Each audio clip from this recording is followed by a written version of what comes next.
आज हम एक ऐसी रेस की बात करने वाले हैं जो ये तय करेगी कि दुनिया का अगला लीडर कौन होगा। और ये रेस क्लासरूम्स में लड़ी जा रही है। जी हाँ, आर्टिफिशियल इंटेलिजेंस की रेस। ये अब सिर्फ एक स्कूल सब्जेक्ट नहीं रहा, बल्कि एक बहुत बड़ी नेशनल स्ट्रैटेजी बन चुका है। तो शुरुआत करते हैं इस बहुत ही पावरफुल बयान से। चीन के शिक्षा मंत्री का कहना है कि अगर 2035 तक चीन को दुनिया का लीडर बनना है तो सिर्फ इंडस्ट्री में ही नहीं बल्कि एजुकेशन पर भी पकड़ बनानी होगी। मतलब इरादे बिल्कुल साफ हैं। इंडस्ट्री पर तो वो काम कर ही रहे हैं, अब उनकी नजर है एजुकेशन पर। ये कोई मामूली पॉलिसी नहीं है, ये एक मिशन है। तो सवाल ये है कि इतने बड़े विजन को हकीकत में कैसे बदला जाएगा। स्ट्रैटेजी बहुत सीधी और असरदार है। बच्चों से शुरुआत करो। जी, चीन अपने पूरे एजुकेशन सिस्टम को जड़ से, बिल्कुल नींव से बदल रहा है। तो चलिए चीन के इस एआई एजुकेशन ब्लूप्रिंट को थोड़ा और समझते हैं। हाल ही में फाइनल हुई ये पॉलिसी एक 3 पिलर सिस्टम पर टिकी है और यही सिस्टम इसे इतना मजबूत और कह सकते हैं कि कॉम्प्रिहेंसिव बनाता है। तो ये 3 पिलर्स हैं क्या? देखिए, सबसे पहला है टीचर्स की काबिलियत। मतलब अब चीन में कोई टीचर चाहे हिस्ट्री पढ़ाए या मैथ्स, उसे टीचिंग लाइसेंस तभी मिलेगा जब वो एआई कॉम्पिटेंसी एग्जाम पास करेगा। दूसरा पिलर है मॉडर्न टीचिंग मेथड्स। पुराने ढरे पर पढ़ाने का जमाना गया।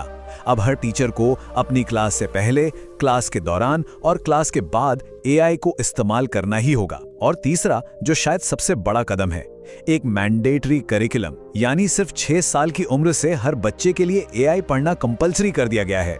तो चलिए अब एक स्टूडेंट के नजरिए से देखते हैं, चीन में एक बच्चे का एआई के साथ ये सफर कैसा होगा।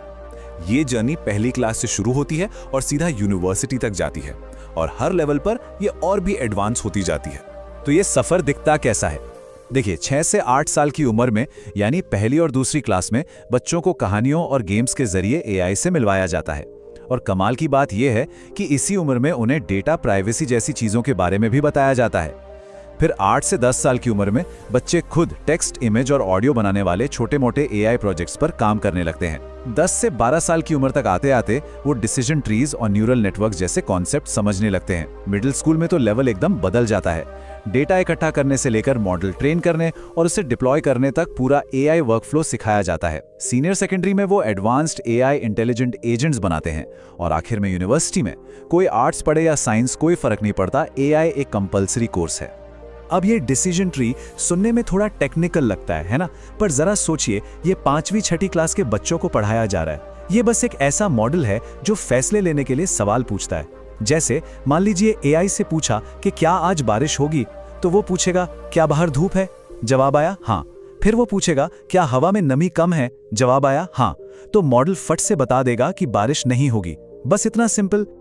और न्यूरल नेटवर्क, ये तो और भी दिलचस्प है। ये एक ऐसा एआई सिस्टम है जो हमारे दिमाग की तरह काम करने की कोशिश करता है। इसमें एक इनपुट लेयर होती है, समझ लीजिए, जहां हम अपना सवाल डालते हैं। फिर बीच में हिडन लेयर्स होती हैं जहां सारा का सारा प्रोसेसिंग का काम होता है। और आखिर में आती है आउटपुट लेयर, जहां हमें जवाब मिलता है। और बात यह है कि ये सारे कॉम्प्लेक्स कॉन्सेप्ट्स अब चीन में स्कूली पढ़ाई का हिस्सा बन चुके हैं। ठीक है, चीन तो बहुत तेजी से आगे बढ़ रहा है, लेकिन सवाल यह है कि बाकी दुनिया क्या कर रही है। तो चलिए अब चीन के इस एग्रेसिव मॉडल को भारत और यूएई के अप्रोच से कंपेयर करके देखते हैं। और यहां एक बहुत चौंकाने वाली बात सामने आती है। जब हम देखते हैं कि कौन सबसे पहले शुरुआत कर रहा है, तो यूएई सबसे आगे है। जी हां, चीन 6 साल की उम्र से शुरू कर रहा है, भारत 8 साल की उम्र से, लेकिन यूएई वो 4 साल की उम्र से, यानी किंडरगार्टन से ही बच्चों को एआई सिखा रहा है। कमाल है। अब अगर हम इन तीनों देशों की पॉलिसी को साथ रख के देखें तो फर्क साफ नजर आता है। चीन में पहली क्लास से पढ़ाई शुरू, टीचर्स के लिए एआई एग्जाम कंपलसरी और सीनियर लेवल पर भी ये एक जरूरी सब्जेक्ट है। अब भारत को देखें तो यहां शुरुआत 3री क्लास से होती है, टीचर्स को ट्रेनिंग दी जाती है, लेकिन ध्यान देने वाली बात यह है कि सीनियर लेवल पर यह एक ऑप्शनल सब्जेक्ट है। वहीं यूएई किंडरगार्टन से ही इसे कंपलसरी कर चुका है और चीन की तरह ही सीनियर लेवल पर भी ये एक मेन सब्जेक्ट है।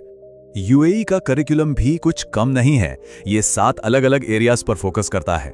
इसमें एआई के बेसिक कॉन्सेप्ट से लेकर data, ethics, privacy, real world में इसके इस्तेमाल जैसे हेल्थ और स्पेस में, और तो और पॉलिसी और गवर्नेंस तक सब कुछ शामिल है। मतलब काफी सोचा समझा करिकुलम है। लेकिन ये सब सुनने में जितना अच्छा लगता है, एआई के भविष्य की ये राह उतनी आसान भी नहीं है। इतने बड़े लेवल पर एआई एजुकेशन को लागू करने में बहुत बड़ी चुनौतियां और कुछ रिस्क भी हैं। तो चलिए अब कुछ कड़वे सच पर भी नजर डालते हैं। इनमें सबसे बड़ा खतरा है डिजिटल डिवाइड। देखिए, हमने इसे पैंडेमिक के दौरान बहुत करीब से महसूस किया है। सोचिए, एक तरफ वो स्टूडेंट है जिसके घर पर तेज इंटरनेट है, अपना कंप्यूटर है, और दूसरी तरफ वो स्टूडेंट जिसके पास ये सब कुछ नहीं है। अब जब एआई एजुकेशन का हिस्सा बनेगा तो ये खाई और भी गहरी हो सकती है। जिनके पास रिसोर्सेज हैं वो बहुत आगे निकल जाएंगे और बाकी पीछे रह जाएंगे। और भी कई बड़े रिस्क हैं, जैसे क्या हमारे स्कूलों में इतना इंफ्रास्ट्रक्चर है? इंटरनेट, कंप्यूटर, फिर बच्चों के डेटा की प्राइवेसी का सवाल है, डेटा लीक का खतरा है।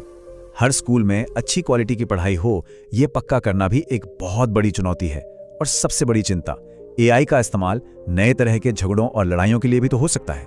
तो इतनी सारी चुनौतियों के बाद भी ये रेस इतनी जरूरी क्यों है? आखिर दांव पर क्या लगा है? दांव पर लगा है भविष्य, क्योंकि एआई ही वो नई सुनहरी चाबी है जो भविष्य के दरवाजे खोलेगी। इस बात को हमें बहुत साफ साफ समझना होगा।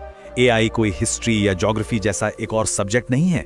नहीं, ये अगली जनरेशन की टेक्नोलॉजी का आप कह सकते हैं कि ऑपरेटिंग सिस्टम है। ये वो नींव है जिस पर आने वाले वक्त की हर बड़ी खोज, हर नया बिजनेस और दुनिया की हर बड़ी ताकत टिकी होगी। आने वाला भविष्य पूरी तरह से एआई पावर्ड होने वाला है।